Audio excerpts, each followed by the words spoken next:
On va traiter cet oral de l'X section PC 2021 qui propose de calculer pour tout entier naturel n l'intégrale entre 0 et pi de cosinus nt, cosinus de t à la puissance n dt. Alors bon, déjà quand on calcule une intégrale, la première chose à regarder c'est est-ce que cette intégrale existe.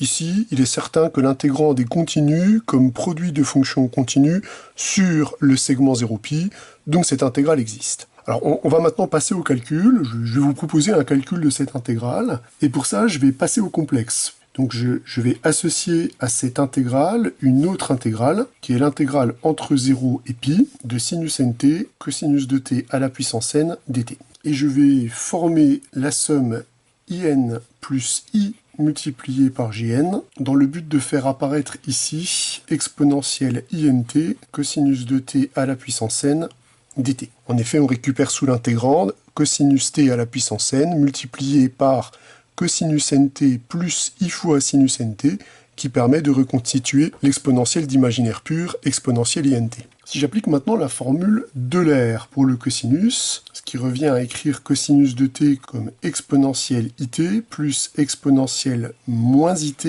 sur 2, ce terme-là à la puissance n dt. Si on applique la formule du binôme de Newton, on va développer la puissance, donc on va récupérer exponentielle int sur 2 à la puissance n, multiplié par la somme, pour k varie entre 0 et n, de k parmi n, multiplié par exponentielle it à la puissance k, exponentielle itk, multiplié par exponentielle de moins it à la puissance n moins k, c'est-à-dire exponentielle de moins i n moins k fois t, toujours grâce à la formule de De Moivre.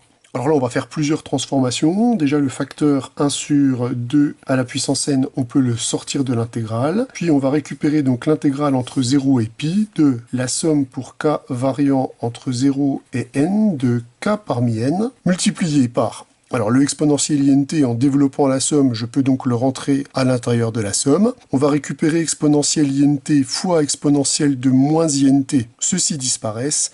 Et on récupère exponentielle ikt multiplié par exponentielle ikt, qui, par propriété de l'exponentielle, donne exponentielle 2ikt.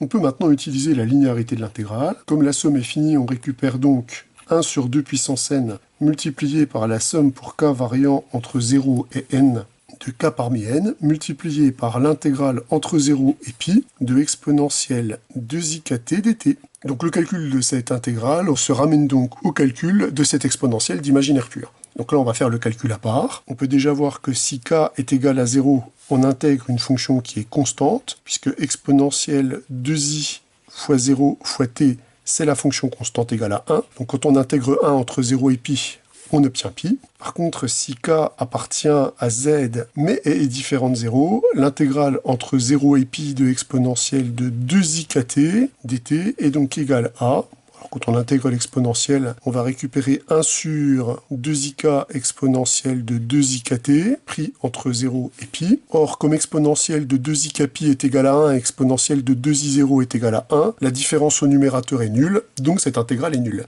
Donc finalement, cette intégrale est non nulle uniquement lorsque k est égal à 0, et dans ce cas-là, l'intégrale, elle vaut pi. Ce qui va permettre de poursuivre le calcul qu'on a entamé ici. Donc ceci est égal à 1 sur 2 à la puissance n. La somme ici voit tous ces termes nuls, sauf le terme pour k égale 0. Donc on obtient 0 parmi n, multiplié par cette intégrale lorsque k est égal à 0, c'est-à-dire pi. Comme 0 parmi n est égal à 1, cette intégrale, elle vaut donc pi sur 2 à la puissance n. On fait d'une pierre deux coups, puisque l'intégrale in représente la partie réelle de ce nombre et l'intégrale jn en représente sa partie imaginaire. On vient donc de démontrer que pour tout n appartenant à n, l'intégrale entre 0 et pi de cosinus de nt multiplié par le cosinus de t à la puissance n dt est égale à pi sur 2 puissance n, et l'intégrale entre 0 et pi de sinus de nt multiplié par cosinus de t à la puissance n dt est égal à 0. Voilà un moyen très élémentaire pour calculer cette intégrale in.